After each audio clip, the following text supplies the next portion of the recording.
대한민국 50만 구직자의 일자리 현황을 데이터로 풀어봅니다. 투데이 데이터 뉴스 시간, 김민재 캐스터 안녕하세요. 안녕하세요.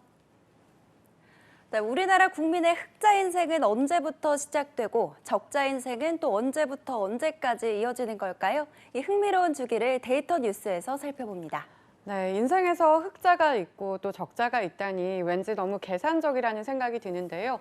구체적으로 어떤 이야기일까요? 네, 이걸 직관적으로 생각한다면 그렇게 느끼실 수도 있겠지만 실제로 통계상으로 볼 때 생애 주기에 분명 흑자 주기와 적자 주기가 나뉘어진다고 합니다. 흑자 주기는 노동소득이 소비보다 많아지는 시기를 의미하고 또 적자 주기는 그 반대인 소비가 노동소득보다 많아지는 주기를 의미하죠. 와, 정말 흥미로운데요. 그런데 이 흑자 주기와 적자 주기를 어떻게 산출할 수 있는 걸까요? 네, 통계청이 매년 발표하는 자료에 그 해답이 있습니다. 바로 국민 이전 계정을 통해서인데요. 국민 이전 계정은 국민의 소득이 연령별로 어떻게 이전이 되는지를 통계로 분석한 자료입니다. 얼마 전에 2017년을 기준으로 산출한 국민 이전 계정이 발표가 됐는데요. 일반적으로 우리나라 국민의 생애 주기는 시간이 지남에 따라 적자에서 흑자로 전환이 됐다가 다시 적자로 돌아오는 3단계 구조를 거치게 됩니다. 그런데 2017년 기준을 봤을 때 우리나라 국민은 28세의 흑자 인생에 진입해서 45세의 그 정점을 찍었다가 59세에 다시 적자로 돌아서는 것으로 나타났다고 합니다. 네, 28살에나 흑자 인생을 맞이할 수 있다니 다소 씁쓸한데요. 과거에도 이렇게 흑자를 전환되는 시기가 늦은 편이었나요? 네, 2016년에는 흑자 전환 시기가 27세였습니다. 그러니까 1년이 늦춰진 건데요. 이 같은 이유는 청년들이 구직난을 겪으면서 평균적으로 취업 시기가 늦어졌기 때문입니다. 반면 적자로 전환되는 시기가 59세인 거는 변동이 없었다고 합니다.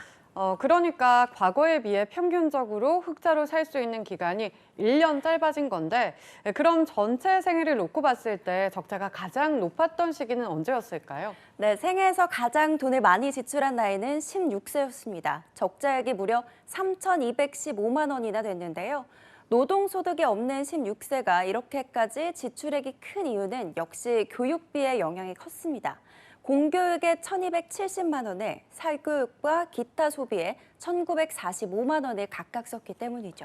와, 불과 16살이 쓰는 이전 비용이 정말 엄청났네요. 그만큼 한 가정에서 자녀 교육에 쓰이고 있는 비용이 정말 크다는 거잖아요. 가장 많이 돈을 쓰는 나이가 16세였다면 그럼 흑자 규모가 가장 컸던 시기는 언제였을까요? 네, 45세였는데요. 45세의 흑자 규모는 1,484만 원으로 생애 주기에서 흑자 규모가 가장 큰 연령대로 조사가 됐습니다.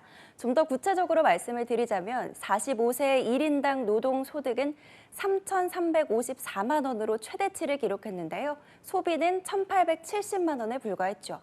그러니까 벌기는 많이 버는데 그에 비해 쓰는 금액은 적었던 겁니다. 어떻게 보면 생애 주기에서 가장 이상적인 시기가 45세인 것 같은데 불과 14년 후에 다시 적자 인생으로 돌아선다는 거네요. 네, 그렇습니다. 흑자 인생은 45세의 정점을 찍고 서서히 내리막길을 걷습니다. 대다수의 근로자들이 은퇴 시기인 59세부터는 소득이 점점 줄어드는 반면 소비는 더 늘어나서 적자 인생에 다시 들어서게 되는데요. 이때 1인당 노동소득은 1,866만 원으로 줄어드는 반면 소비는 1,911만 원으로 늘어나자 적자 규모도 45만 원을 기록합니다.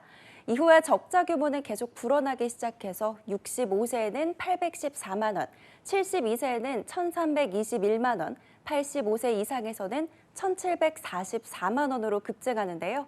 이렇게 보자면 전체 생애 주기에서 흑자 구간은 30년에 불과하고 또 이전과 이후에는 계속 적자 인생을 살게 된다는 거죠.